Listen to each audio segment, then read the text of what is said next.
Have you heard? There are new Google phones. After more than 4 months of leaks, it's hard for today's Pixel launch not to feel just a little bit anticlimactic. Everyone knows what they look like, we already know most of what they can do. So when Rick Osterloh goes up on stage today and shows us the Pixel 4 and Pixel 4 XL, a lot of people are gonna be like... I've seen everything. Yeah, I've seen it all. Yet none of the leaks can really compare to actually getting the device in your hand. And while I can't tell you everything about these phones just yet, stay tuned for our full review, I am cautiously optimistic. I'm Alex from Android Central, and this is our first look at the Pixel 4 and Pixel 4 XL.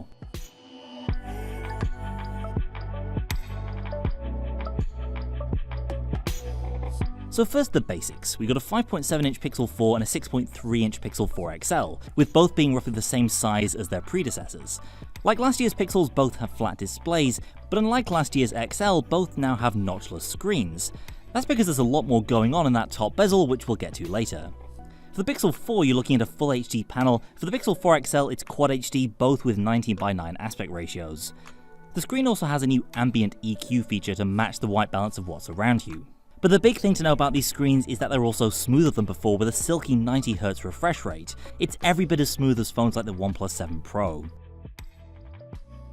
The design this time around is quite a departure from earlier Pixels. There's no two-tone back panel, instead just a painted metal frame and a single sheet of matte textured glass around the back. Both phones come in 3 colours, black, white and orange. I'm using the white XL and the standard Pixel 4 in orange, and I gotta say, orange is definitely the one to get, though I do also enjoy the more subdued white version here, which contrasts nicely with the black sidewalls and the camera module. The hand feel and the aesthetics are pretty different compared to just about every other phone out there, and yes, I do include the iPhone 11 in that. Comparing renders side by side is one thing, but in the hand the Pixel very clearly has its own unique style. The matte textured sidewalls are pretty grippy, and when you combine this with the frosted glass, it's a really unique look. It's all very Google somehow. I'm a little disappointed to see the end of the old two-tone Pixel style, but I do think the Pixel 4 has a stronger design identity. On the inside, the Pixel 4 series has most of what you'd expect from an Android flagship in 2019. It's powered by a Snapdragon 855 processor, there's 6GB of RAM in every Pixel 4 configuration, which is fine if not particularly generous, and 64 or 128GB of storage. The storage situation is my biggest initial beef with these new Pixels, but when you consider the lower than expected starting price, that's probably fine. I can live with 64, especially on a Pixel with free Google Photos backup. Battery capacity is also a bit of a question mark. The big Pixel has an ample 3700 mAh cell, although given the 90Hz panel even that is a little on the small side, but the smaller Pixel has a meager 2800 mAh cell, which is a worrying figure for any Android phone in 2019. We'll see how they stack up in our full review. In terms of charging, your options are the same as the Pixel 3 series though, with 18W fast charging in addition to Qi wireless charging. Pixel 4's camera sees Google moving to a dual rear lens setup for the first time, with a secondary telephoto allowing for digital zoom of up to 5 times. If you're into specs, then the main camera has a 12MP sensor behind an f1.7 lens, the telephoto is a 16MP daily behind an f2.4 lens. There's no ultra-wide, which is something of a disappointment, but telephoto should bring a welcome boost to the Pixel's already great portrait capabilities.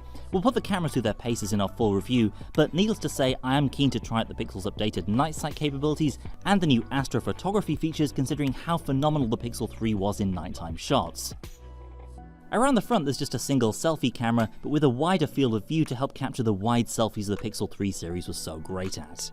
On paper, the Pixel 4's camera hardware isn't really anything to write home about, but that's always been the case with Pixel phones. The magic comes from the excellent processing that Google brings to the table, and 4 generations in, it looks stronger than ever. And also around the front is another differentiating feature, the extensively leaked Project Soli sensor for aerial gestures. Google Setter walks you through this, and right now you can use to skip songs and control alarms without touching your phone by waving over the gesture area at the top of the screen. It can also be part of the Pixel's lock screen, waking the phone as you approach it. We can't talk too much about how this works just yet, but one initial pain point is the fact that there are some geographic restrictions on where you can actually use it. You might have also noticed there's no fingerprint scanner on the Pixel 4, that's because Google has gone all in on Face Unlock. Setup is super quick and handled when you first start up the Pixel 4. And unlike other Android phones, this Face Unlock is secure enough to handle payments through Google Pay and other secure authentications. Again, thanks to the Pixel 4's forehead-based array of sensors. So that's the hardware. The major draw for Pixel phones has always been the software though, and this year brings even more googly features to the clean, fast Android 10 experience that we love. I can already hear some of you saying that of course the Pixel 4 is quick out of the box. We'll have to see in the coming weeks and months whether the bit rot that affected earlier Pixels will claim 2 new victims in the Pixel 4 and 4 XL. Hopefully that won't be the case, and the new phones will be able to retain their performance for longer.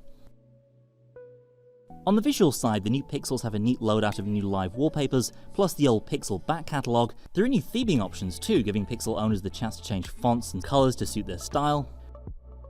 The redesigned Google Camera app brings some welcome changes too, including more reachable settings via a swipe gesture, and the Pixel Safety app provides a central location for emergency contacts and medical info, and controls the new car crash detection feature, which is available in some but not all countries.